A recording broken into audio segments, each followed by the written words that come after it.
Madaling araw sa baryo. Tahimik ang paligid. Tanging hampas ng alon ang maririnig sa dalampasigan.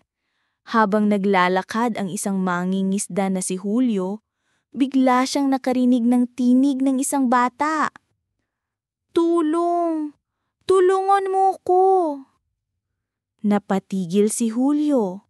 Wala siyang nakikita, ngunit sa basang buhangin ay may mga yapak ng isang bata.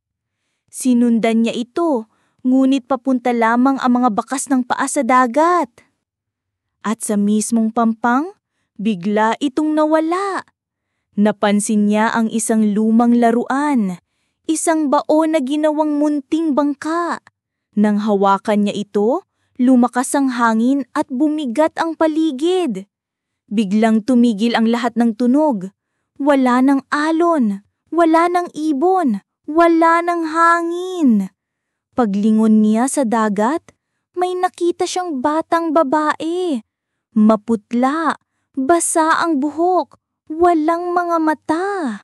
Nakatayo siya sa ibabaw ng alon na parang hindi lumulubog. At sa sandaling iyon, sumigaw ang bata. "Ibalik mo ang akin!" Sabay hampas ng napakalakas na alon. At nang bumalik ang katahimikan, wala na si Julio sa dalampasigan. Tanging ang laruan na baon na lumulutang sa tubig ang naiwan. At mula sa malayo, maririnig ang isang bulong. Hindi lahat ng tinatawag ng dagat ay tao.